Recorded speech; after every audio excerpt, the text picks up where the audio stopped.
সমস্ত তারিফ এবং প্রশংসা শুধুমাত্র মহান করুণাময় আল্লাহ পাক রব্বুল আলামিনের জন্য, যিনি আমাদেরকে তিনার সৃষ্টি করা এই সুন্দর পৃথিবীতে সমস্ত জীবেদের মধ্যে উত্তম করে সৃষ্টি করেছেন। সেই করুণাময় আল্লাহ তাআলার প্রশংসা করে আমরা কোনোভাবে শেষ করতে পারি না, তাই আমাদের ক্ষুদ্র ভাষায় বলতে হয় আলহামদুলিল্লাহ। তারপরে পরে আমাদের প্রিয় নবী হযরত রাসূল করিম সাল্লাল্লাহু আলাইহি ওয়াসাল্লামের উপরে অসংখ্য সালাম বর্ষিত হোক। সকলে বলুন আল্লাহুম্মা আমিন। আল্লাহুম্মা সাল্লি।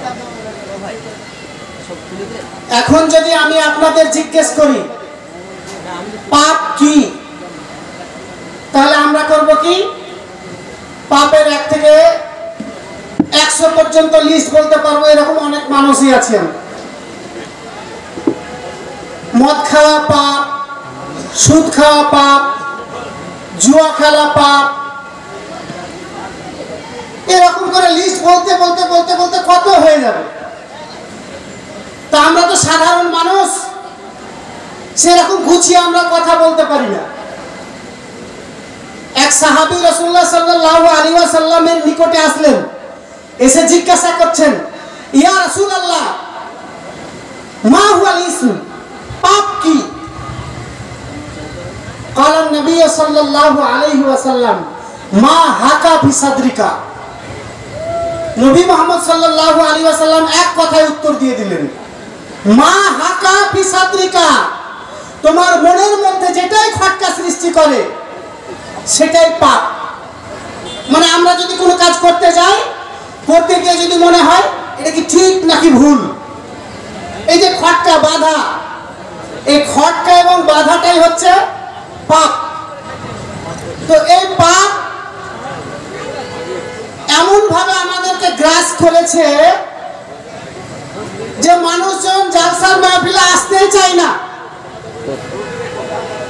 রাস্তা ঘাটে, বাড়িতে, পথে বসে থাকছে মানুষজন।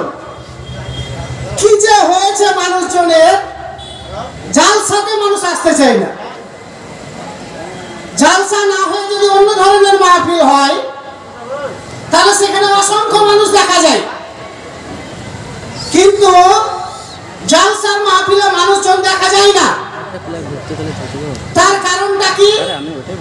তার কারণটা হচ্ছে জালসার মাহফিলে আল্লাহ এবং আল্লাহ রাসূলের কথা, হারাম এবং হালালের কথা, বৈধ অবৈধ এসব নিয়ে আলোচনা হয়।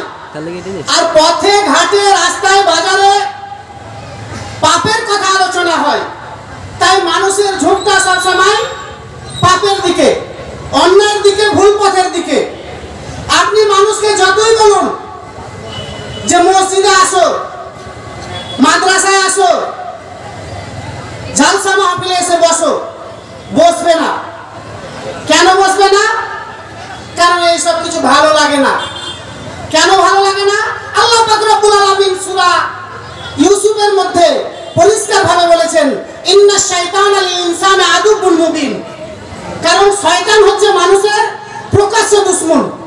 শয়তান কখনোই চাইবে না যে মানুষ ভালো পথে যাক, সৎ পথে থাকুক, সে ন্যায়ের পথে আসুক।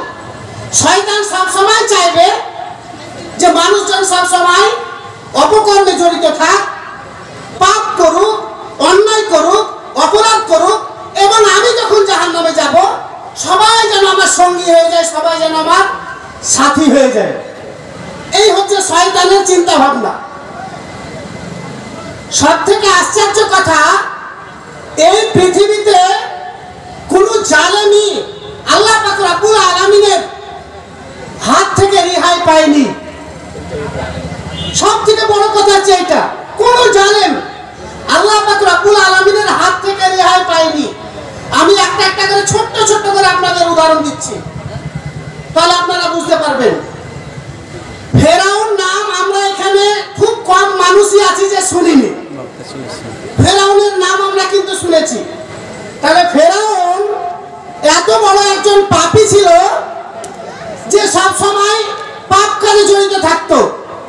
তাহলে সে যে পাপ করত, তার পাপের সাম্রাজ্য বিশাল ছিল, কিন্তু আল্লাহ পাক রব্বুল আলামিন তাকে এরা যেটাকে ইংরেজিতে আরাবিয়ান সি, রেড সি বলা হয়, বাংলা আমরা আরব সাগর বলি, সেইখানে আল্লাহ পাক রব্বুল আলামিন তাকে ডুবিয়ে মেরেছেন। তাহলে আমাদের বুঝতে হবে যে আল্লাহ পাক রব্বুল আলামিন কখনোই পৃথিবীতে যারা জালেম শাসক তাদেরকে ছেড়ে দেননি, তাদেরকে যুগে যুগে কালে কালে শাস্তি দিয়েছেন। তারপরে নমরুদের ঘটনা আমরা জানি, সে কত বড় অত্যাচারী শাসক ছিল। নমরুদ এত বাড়াবাড়ি করেছিল যে সে স্বয়ং আল্লাহ তাআলার সঙ্গেও লড়াই করতে চেয়েছিল, যুদ্ধ করতে চেয়েছিল, এবং সে আল্লাহকে লক্ষ্য করে, আল্লাহর আকাশের উপরে লক্ষ্য করে তীর পর্যন্ত সে ছুঁড়েছিল। তাহলে সে কত বড় একজন জালেম শাসক ছিল, অত্যাচারী ছিল, আপনারা এই কথাটা ভাবলে বুঝতে পারবেন। কিন্তু আল্লাহ বলছেন যে এত বড় একজন জালেম শাসককে আমি কোনো মানুষ দিয়ে মারতে চাই না। সামান্য একটা মশা, সামান্য একটা মশা, বিশেষজ্ঞরা বলেন সেই মশা খুব দুর্বল ছিল, সে একটু ল্যাংড়া টাইপের ছিল, মানে অক্ষম টাইপের, হ্যান্ডিক্যাপ টাইপের মশা। নমরুদের মাথার মধ্যে ঢুকে গিয়েছিল, ঢুকে গিয়ে নমরুদকে খুঁটিয়ে খুঁটিয়ে খুঁটিয়ে খুঁটিয়ে রাত দিন সকাল দুপুর সব সময় শুধু ডিস্টার্ব করতো। শেষ পর্যন্ত ওই মশার আক্রমণে কিন্তু নমরুদ চিরতরের জন্য পৃথিবী থেকে চলে গেছে। তারপরে আমরা আরো হাদিস কোরআন থেকে অনেক উদাহরণ জানি, কিন্তু ছোট্ট একটা উদাহরণ বর্তমান যুগ থেকে। সালটা ছিল 2003 সাল। তখন ইরাকের উপরে কিন্তু আমেরিকার যে প্রেসিডেন্ট জর্জ ডব্লিউ বুশ, সে অভিযোগ আনলো যে ইরাকের কাছে এমন কিছু অস্ত্র আছে, এমন কিছু অস্ত্র আছে, মারণ অস্ত্র, যেগুলা যখন তখন সাদ্দাম হোসেন ইচ্ছা করলেই পৃথিবীতে যে কোনো দেশে আক্রমণ করে পৃথিবীটাকে ধ্বংস করে দিতে পারে, যে কোনো দেশকে নষ্ট করে দিতে পারে। তাই সাদ্দামের বিরুদ্ধে ব্যবস্থা নেওয়ার জন্য 2003 সালে ইরাকে আক্রমণ করেছিল জর্জ ডব্লিউ বুশ।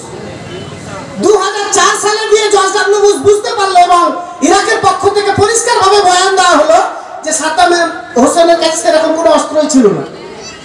শুধুমাত্র সেখানে একটা পক্ষ ছিল যারা ক্ষমতা হস্তান্তর করতে চাইছিল, তারা জর্জ ডব্লিউ বুশকে দাওয়াত দিয়ে নিয়ে এসেছিল। সালটা যখন আবার 2008 সাল হলো, তখন তো সাদ্দাম হোসেনকে অলরেডি ফাঁসি দেওয়া হয়ে গেছে। সাদ্দাম হোসেনের যখন ফাঁসি হয়ে গেল, তখন ইরাকি একজন সাংবাদিক দাঁড়িয়ে আছে, আরো অনেক সাংবাদিক আছে। ইরাকের যে রাজধানী বাগদাদ, সেই বাগদাদ নগরীতে সভা হচ্ছিল, জর্জ ডব্লিউ বুশ ভাষণ দিচ্ছে। সেই সময়তে জর্জ ডব্লিউ বুশ বলেছিল যে আমার উপরে ইরাকি জনগণ এত খুশি, এত খুশি যে ইরাকের জনগণ আমাকে ফুল দিয়ে বরণ করছে।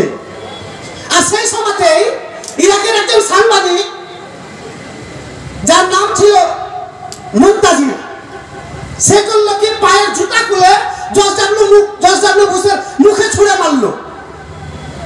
ইরাকের প্রেসিডেন্ট দুনিয়া থেকে বিদায় নিল, কিন্তু আমেরিকার যে প্রেসিডেন্ট জর্জ ডব্লিউ বুশ সেদিন যা লাঞ্ছিত হয়েছে, পৃথিবীতে এত বড় লাঞ্ছিত আর কেউ হয়নি।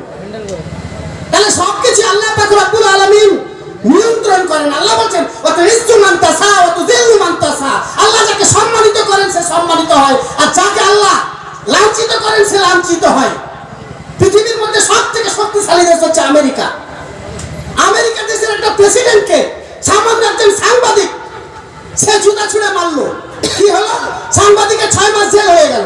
6 মাস পর জেল থেকে সে বেরিয়ে আসলো, বেরিয়ে এসে সে লেবাননে চলে গেল, লেবানন থেকে আবার সে ইরাকে ফিরে এসেছে।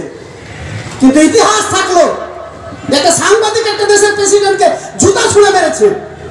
আল্লাহ পাক রব্বুল আলামিন চাইলে সামান্য সামান্য জিনিস দিয়ে, আমি আপনাদের বুঝাতে চাইলাম, পৃথিবীর মধ্যে সবথেকে অত্যাচারী শাসক যে ছিল তার নাম ছিল ফেরাউন। তাকে সমুদ্রের পানিতে ডুবিয়ে মারা হয়েছে। পৃথিবীর মধ্যে সবথেকে শক্তিশালী যে অত্যাচারী এবং জালেম শাসক ছিল তার নাম ছিল নমরুদ। তাকে মারা হয়েছে সামান্য একটা মশা দিয়ে।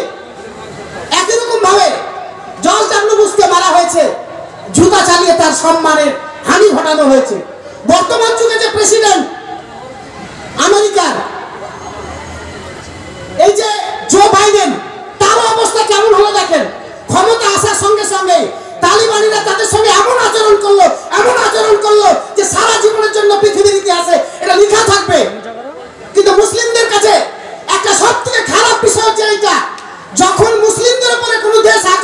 করছে, মুসলমানেরা হা করে যাচ্ছে, কিচ্ছু করার নেই। একটা ঘটনা পড়তে গিয়ে ফেসবুকে দিয়েছিল যে ইসরায়েল এমন ভাবে আক্রমণ করছে ফিলিস্তিনের উপরে, এবং ইসরায়েলের মূল লক্ষ্য হচ্ছে ফিলিস্তিনের শিশুদেরকে ধ্বংস করে দেওয়া, যাতে আগামী প্রজন্ম কখনো ইসরায়েলের বিরুদ্ধে রুখে না দাঁড়াতে পারে। তো সেই বাচ্চা বলছে নিজে থেকে যে আলেমদের কাছে আমি শুনেছি যে জান্নাতে অনেক রকমের খাবার আছে, তাই তোমরা আমাকে হত্যা করে জান্নাতে পাঠিয়ে দাও। কেমন আশ্চর্যের কথা আপনারা চিন্তা করেছেন? আলেমদের মুখে আমি শুনেছি যে জান্নাতে অনেক রকমের খাবার আছে, তোমরা আমাকে গুলি করো, শেষ করো, জান্নাতে পাঠিয়ে দাও। কেন? জান্নাতে গেলে খেতে পাবে। খাবার নেই, আমি আপনাদের যেটা বলছি খাবার নেই।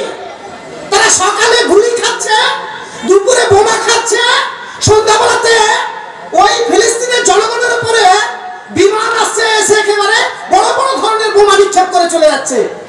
হাসপাতাল শেষ, স্কুল শেষ, কলেজ শেষ, ইউনিভার্সিটি শেষ, সব শেষ। মায়ের কোল খালি, কিচ্ছু নেই, পুরো ফাঁকা করে ফেলেছে। আর আজকে আমাদের কাছে কত খাবার, কত সুখে আছি, কত আনন্দে আছি, অথচ আমরা সামান্য যখন আমাদের এই গ্রামে পুরো গ্রামের মানুষ একটা জলসা দিয়েছি, আমরা যখন ঈদগার উন্নতি কল্পে জলসার আয়োজন করেছি, তখন আমরা দোকানে ঠিকই বসে থাকতে পারছি, রাস্তা রাস্তা ঘুরতে পারছি, পাড়ায় পাড়ায় আড্ডা মারতে পারছি, নিজের বাড়িতে বসে টিভিতে সিরিয়াল দেখতে পাচ্ছি, নিজেদের মধ্যে আনন্দ খুশি হাসি করছি, বাড়িতে গল্প করছি, ঠাট্টা তামাশা করছি, সব পাচ্ছি, সব দিকে ঠিক আছে। শুধু নেই কোন দিকে? ধর্মীয় ব্যাপারে। ধর্মীয় ব্যাপারে আমাদের কোনো আগ্রহ নেই। আর ধর্মীয় ব্যাপারে আগ্রহ নেই, এই জন্য ফিলিস্তিনের মুসলমানরা এত নিপীড়িত, তারা এত অসহায়, তারা এত নির্যাতিত, তাদের উপরে জুলুমের স্টিম রোলার দিনের দিন চালিয়ে যাচ্ছে ইসরায়েল বাহিনী। আপনারা যদি ম্যাপ দেখেন মিডল ইস্টের অবাক যাবেন। চতুর্দিকে রয়েছে মুসলিম দেশ, শুধু মাঝখানে আছে ছোট্ট ইসরায়েল, ছোট্ট একটা ইসরায়েল দেশ যারা জাতিতে ইহুদি। মুসলিমরা যতবারই যুদ্ধ করতে গিয়েছে ততবারই ওই ইসরায়েলের কাছে পরাজিত হয়েছে, হার স্বীকার করতে হয়েছে। কেন?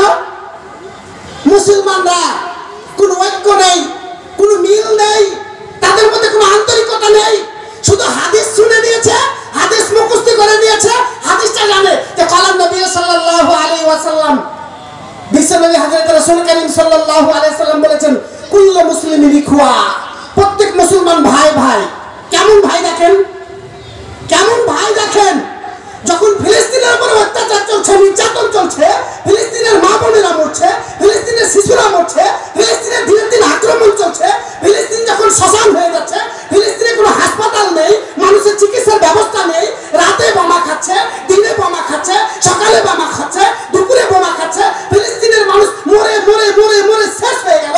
শিক্ষা নেই, দীক্ষা নেই, পেটে খাবার নেই। শিশু যখন বলছে আমি মরে যেতে চাই কারণ আমি আলেমদের মুখে শুনেছি জান্নাতে অনেক খাবার আছে, তখন আরো তাকে ফেল করে দেখছে।